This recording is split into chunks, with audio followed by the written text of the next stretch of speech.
សូមគោរពជំរាបសួរនិងស្វាគមន៍សាជាថ្មីម្ដងទៀតមកកាន់ច្បិចរឿងរ៉ាវប្រិយមិត្តជាទីមេត្រីច្បិចរឿងរ៉ាវនៅថ្ងៃនេះនឹងលើកយកនៅសារព័ត៌មានមួយដែលកំពុងតែកើតមានឡើងក្តៅគគុកផងដែរនៅក្នុងប្រទេសថៃដោយដែលប្រិយមិត្តបានជ្រាបស្រាប់ហើយថានៅពេលនេះជំងឺ Anthrax បានកំពុងតែវាយប្រហារនៅក្នុងប្រទេសថៃដែលមានការបង្កឲ្យមានអ្នកស្លាប់ចំនួន1នាក់ហើយនឹងមានអ្នកកំពុងតែមានការសង្ស័យជាច្រើនអ្នកផងដែរនៅក្នុងនោះណាប្រជាជននៅក្នុងតំបន់នោះបានព្យាយាមធ្វើការសម្រុកលក់បញ្ជូនគោក្របីរបស់ខ្លួនទៅកាន់ប្រទេសឡាវតាមរថយន្តជាច្រើនគ្រឿងផងដែរមុននឹងឈានចូលទៅដល់ព័ត៌មានល្បិតសូមប្រិយមិត្តកុំភ្លេចធ្វើការចុច Subscribe ហើយនិងដាក់រូបសញ្ញាកណ្ដឹងដើម្បីទទួលបាននៅព័ត៌មានថ្មីៗមុនគេជាមួយនឹងច្បិចរឿងរ៉ាវប្រិយមិត្តជាទីមេត្រីប្រជាជនដែលរស់នៅក្នុងតំបន់ស្រុកដនតាននៅក្នុងខេត្តមុកដាហានហើយនិងប្រជាជនដែលរស់នៅតំបន់ជុំវិញទីនោះបានព្យាយាមធ្វើការសម្រុកលក់បញ្ជូននៅគោក្របីរបស់ខ្លួនតាមរថយន្តជាច្រើនគ្រឿង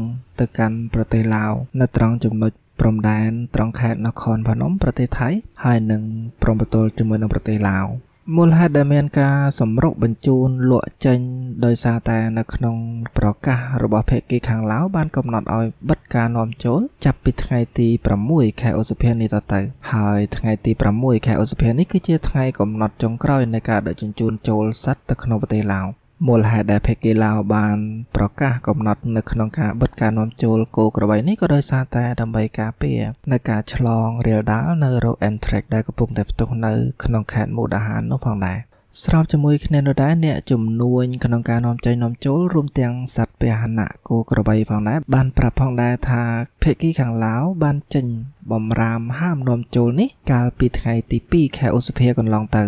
អ្នកជួញគោក្របីរូបនោះក៏បានបង្ហាញផងដែរអំពីកង្វល់របស់ខ្លួនទាក់ទងជាមួយនឹងបំរាមនៃការនាំចូលសត្វពាហនៈគោក្របីពីខាងភាគីឡាវដោយសារតែប្រសិនបើអ្នកជំនួញគោក្របីពុំអាចបញ្ជូនចេញទាន់ពេលនៅក្នុងថ្ងៃនេះដែលជាថ្ងៃចុងក្រោយនោះទេពួកគេនឹងត្រូវទទួលរ៉ាប់រងនៅភារៈក្នុងការមើលថែទាំគោក្របីទាំងអស់នោះជាបន្តដោយគាត់បានបញ្ជាក់ផងដែរថាក្នុងមួយក្បាលអាចគិតជាមធ្យមគឺចំណាយដល់ទៅ100បាតក្នុងមួយថ្ងៃហើយស្របជាមួយនឹងឥឡូវនេះគឺជារដូវដើមខែនៅក្នុងការធ្វើស្រែប្រជាកសិករដែលនៅក្នុងតំបន់នោះគឺបានចាប់ផ្ដើមភ្ជួររាស់ដាស់ដីត្រៀមធ្វើស្រូវទាដើមរដូវវស្សាបន្តិចទៀតនេះហើយដែលជាហេតុដែលនាំឲ្យខ្វះខាតស្មៅសម្រាប់ផ្គត់ផ្គង់ថែរក្សាគោក្របីថែមទៀតផងគួរជម្រាបជូនដល់ប្រិយមិត្តជាទីមេត្រីផងដែរថាជំងឺ Anthrax នេះគឺបានប្រឡាយជីវិតរបស់ប្រជាជនថៃអស់ចំនួន1រូបទៅហើយមិនតែប៉ុណ្ណោះក៏មានអ្នកដែលសង្ស័យថាមានការឆ្លងនៃជំងឺនេះជាច្រើនអ្នកផងដែរដែលខាង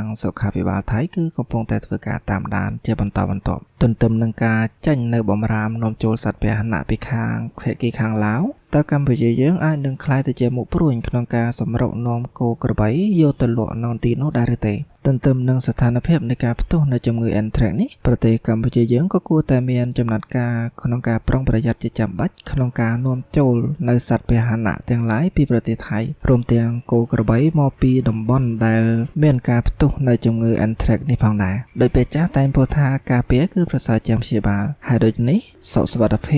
សុខភាពរបស់ប្រជាជនគឺជា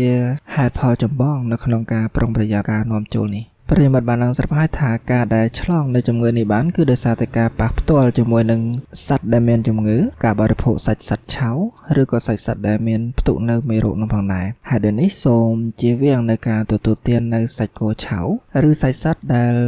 មកពីប្រភពសង្ស័យថាមានជំងឺ Anthrax នេះឆ្វេងរឿងរ៉ាវសូមជូនពរដល់ប្រិយមិត្តជួបប្រទះទៅនឹងសុខសុវត្ថិភាពហើយនឹងសំណាងល្អសុខភាពល្អទាំងអស់គ្នាជួបគ្នានៅវីដេអូក្រោយទៀតសូមអរគុណសូមជម្រាបលា